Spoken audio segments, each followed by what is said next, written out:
Hey guys, Shane here. So today we are gonna go over the top 5 college degrees that are actually worth it for you to spend years and years of your life and thousands of dollars so that one day you can actually get that piece of paper that will make your life worth living. And won't be a giant waste of your time that you just hang up on your wall and then never look at again. Now, this is a very controversial topic, and if you ask your family, most of them are probably going to tell you that you have to go to college, because back when they were young, that was the key to success, and they have your best interest in mind. And I mean, can you really blame them? College has been a part of the American dream for decades. But if you look on YouTube, or honestly a lot of different places on the internet, most creators are gonna tell you that college is pretty much not worth it.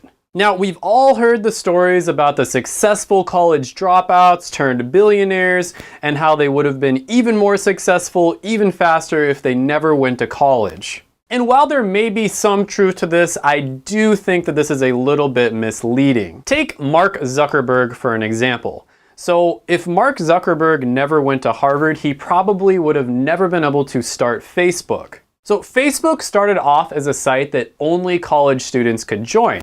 You needed an email that ended in .edu that you could only get if you went to college. Plus, let's be realistic here. Not everyone can be a billionaire. And honestly, do you even want to be a billionaire? I mean, these guys work like 120 hours a week. Like, work is all they think about. They're just totally focused on work. They're basically robots that just work all the time. A study by the Journal of Nature Human Behavior showed that basically your happiness doesn't really increase above, depending on what metrics you use, $75,000 to $95,000 a year. But the truth is that many majors today are just complete scams, and you will probably never be able to get to that $75,000 to $95,000 a year mark.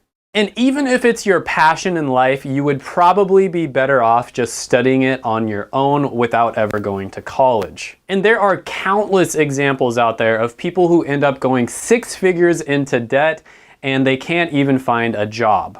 And if you don't believe me, then go ahead and take a trip to your local Starbucks and just ask them what degree they have. And I'm not trying to on baristas, honestly. Like, I've actually talked with many of them, and they're smarter and more educated than I am by a long shot, but they still work as baristas and they make pretty much minimum wage. Because the truth is, only about 25 to 27% of college majors have a job that is actually related to the major that they spent years of their life in order to get. But if you are really smart and you do your research, you can choose a major that is going to be something that is extremely in demand, and it's gonna set you up for your whole life. Even if later on you decide to pivot to something else, you will always know that you have a job that you can get in no time. And the majors that I'm gonna focus on now are ones that are great right now, and they're also going to be great for many, many years in the future. And if you're trying to figure out what to do with your life right now, like, I don't blame you. I was in your position at one point, and if you really pay attention and watch this video, you're gonna have a really good idea of what direction that you should go. And the reason that I'm making this video is because I honestly wish a few years back that I had someone just like me to tell me the truth. Just give it to me the way that it actually is. Tell me the hard truth, and it would have saved me a lot of time. Now, number 5 on this list is going to be engineering, and this might come as a huge surprise to a lot of you because you probably thought that this was going to be number 1. So what exactly do engineers do? Well, if you look on Google, the official definition is someone who applies the principles of science and mathematics to develop economical solutions to technical problems. Okay, so that was a lot of words, so let me try to kind of simplify this for you.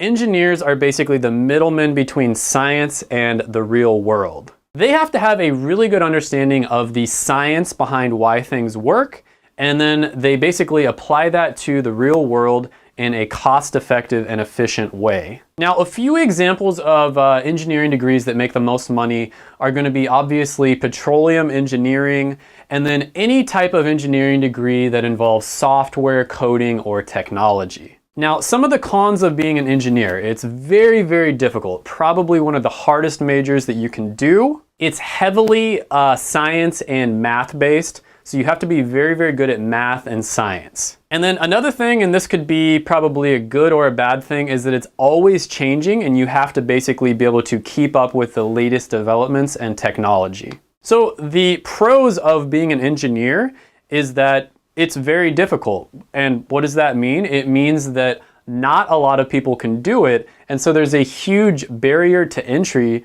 for others who want to try to get into engineering. For this reason, engineering will never become fully saturated, and you'll pretty much have a job for the rest of your life. Now, another pro is, of course, I already mentioned it, it pays very, very well. Not all of the engineering degrees pay six figures right off the bat, but pretty much all of them you can easily work your way up to six figures. It'll just take a few years. Now, another pro is that there is a lot of room for growth, and you can always evolve and expand in your career. If you want to take on more of a management position, you want to be like a project manager, you can go in that direction. Or if you think there's like an evolving technology that you have a lot of passion for, or you think there's a lot of opportunity there, you can specialize in that and go in that direction. So number 4 on the list is going to be human resource management. And this is another great career that anybody can get into, because just about every company on the earth needs people that have these skills. So the definition of human resource management is pretty complicated, honestly, but it's basically just how a company manages the people who work inside of the company so that they can get the most out of them, the most efficiency without, getting sued or something like that. Hey, send me that link to the monkey sex video.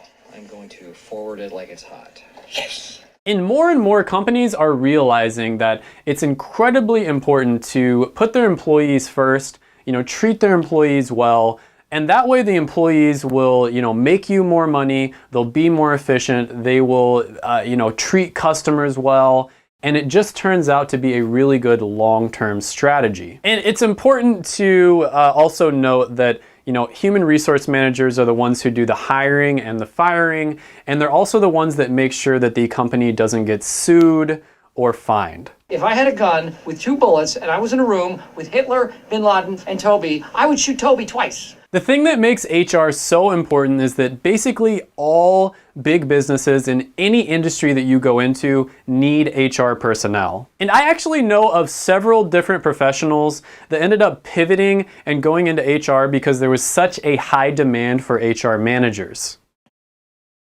No, God! So the cons of HR, well, first of all, you're gonna have a really heavy workload.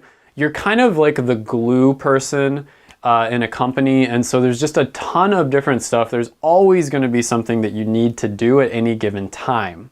And the second thing is you have to fire people, which sucks because you might have to fire people that you really like. And then of course the third thing is office politics.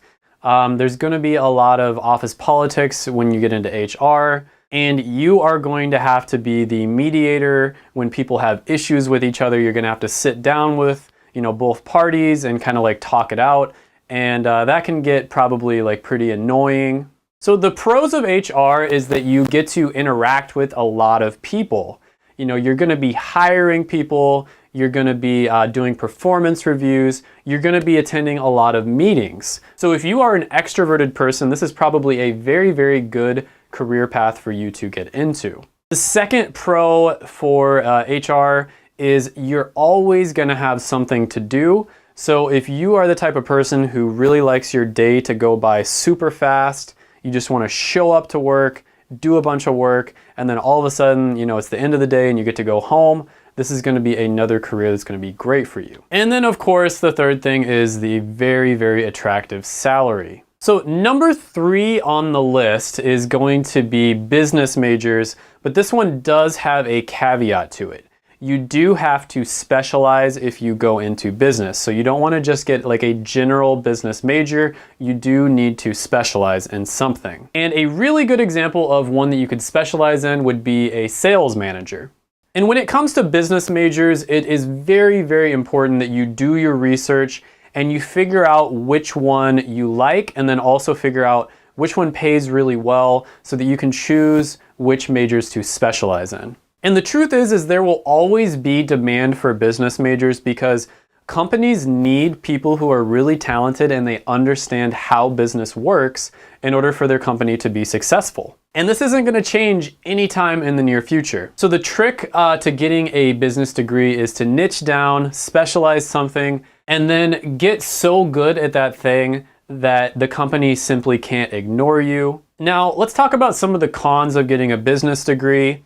If you're not careful, you might end up in a corporate office job, which can get really, really boring. You know, you'll end up like at a cubicle. If you're lucky, maybe you have your own office, but you'll basically be just like sitting at a desk all day long, and that can get really boring over time. The second thing is a lot of companies have really rigid structures and they don't give you a lot of freedom. So if you're someone who's extremely creative, business major, you can still go into it, but you do have to really do your research and figure out which companies give their employees more creative freedom. Now, another thing about being a business major is this major is notorious when you get hired by companies for having extremely competitive and cutthroat environments. Everybody's going to be going for the job promotion. A lot of people are going to be, want to be leaders on certain projects. And a lot of people are going to want to, take credit when one project goes well, or if it doesn't go well, they're going to, try to blame you. So one thing that will help you a lot if you go into, business major is being competitive. So if you're competitive, this is a really good one to go into, which is one of the pros for being a business major. Now, another pro is the opportunity for advancement. If you really excel in an environment like this, you can work your way all the way up to be the CEO of a company. And CEOs can make millions, sometimes over $10 million a year, sometimes even more. So there is an extremely high ceiling for this if you really, really excel at it. And one thing that I forgot to mention is a lot of the time if you go into a business career, you may need to get a master's degree in order to be competitive. So instead of just going to school for 4 years, you might have to go to school for 6 years or more. So number 2 on the list is to major in a health career. So one really unfortunate fact about life is that we are all going to get sick at some point and have health issues, and that is just never going to change. But this means that there will always be demand for healthcare professionals. And one really good example of this would be health services management, where you're basically kind of just like a CEO or a high-level executive of a hospital or a clinic, and you just make sure that things run, the hospital or clinic makes money, but you also make sure that everything happens in an ethical way that is the best thing for the patients who come into that facility. Recent research by the American Association of Medical Colleges has shown that by 2030, there will be a shortage of probably over 100,000 doctors. And it's not much different for nurses and other healthcare professions. And on top of that, healthcare is becoming more and more complicated with different laws changing and new demands in the profession. And if you choose a career in healthcare, it's pretty safe to say that you will pretty much never go without a job, and you'll be able to live very comfortably pretty much anywhere you want to in the United States. Now, a really good website that you can use to do research on different health careers, because some are better than others, is explorehealthcareers.com. This is actually the website that I used to choose my profession, which is I'm a pharmacist, and it'll give you a really good general overview of different careers that you can look into. So you could maybe make a list of 10 different health careers that you're very interested in, and then go ahead and just, call people who actually work in those careers and then ask them about it. Now, some of the cons of, pursuing a career in health is you are going to get worked really, really hard, because if somebody is sick, you have to take care of them. Even if you don't want to work those extra hours. It's sort of an ethical dilemma. You have to take care of them. And if a bunch of other people call out sick, you still have to take care of them. You can't just shut your doors. And the second thing is you end up seeing people at their worst. So a lot of the time people come in and they're sick, You know, they've gone through a really crappy process of going through our medical system, and by the time they get to the pharmacy, for instance, they're in a very, very bad mood, and they can go off on you. They can be extremely rude on you, and it can be a really, really rough environment to be in. And then another thing is this ethical dilemma of, you know, business versus health. So this is a huge, huge issue in this day and age. You know, a business has to make money in order to continue to survive, but when it comes to, you know, health and that sort of thing, it can be a little bit of an ethical dilemma on how much money the business can make. And that, for that reason, there's a lot of regulations and there's a lot of laws and red tape, some of it needed and then some of it probably not as necessary. Now, the pros of healthcare is that you will always have a job. I mean, you can pretty much go anywhere you want in the United States, and within a short amount of time, you can find a job if you choose a healthcare degree. And another thing is you get to make a real impact. I mean, if you are good at your job, you are helping people at some of the lowest points of their life, and you can truly go home at night and say that you made an incredible impact on people's lives, which is very, very underrated. Now, number one on this list is going to be a computer science degree. And an example of a computer science degree would be a software developer. And right now we are entering the age of automation where more and more we are trying to automate things that we do in our day-to-day life in order to save time. And this is creating a huge demand for people who can create software that can complete time-consuming tasks more efficiently. They took our jobs.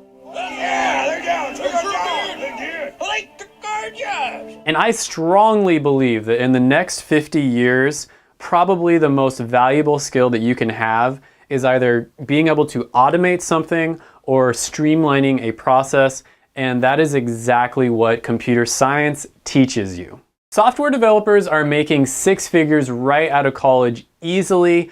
And if you're willing to move to a big city like San Francisco, Seattle, you can easily get up into the $200,000 to $300,000 a year range within a few years. And on top of the lucrative salary, companies will fight tooth and nail in order to get you to be one of their employees. And this means that you can pretty much live wherever you want. Just look at what Google offers their employees. I mean, the offices look like freaking playgrounds. You get amazing benefits. You get free food, free coffee, free entertainment. You can take a break in the middle of the day and do yoga or whatever you want. It is insane. And if you're willing to job hop, and that is basically where you move from job to job every few years, you can basically get companies to start a bidding war and they will all just fight over you. And they'll be like, oh, I'm gonna pay you, $180. No, I'm gonna pay you $190. $210, and that way you can increase your salary to the $200,000 to $300,000 a year range a lot faster. Now, a few of the really hot subjects to learn about right now are going to be machine learning, artificial intelligence. You're going to want to get into maybe like virtual reality or augmented reality. And right now, there are pretty much no cons to getting into this. This is the perfect time to get into this major.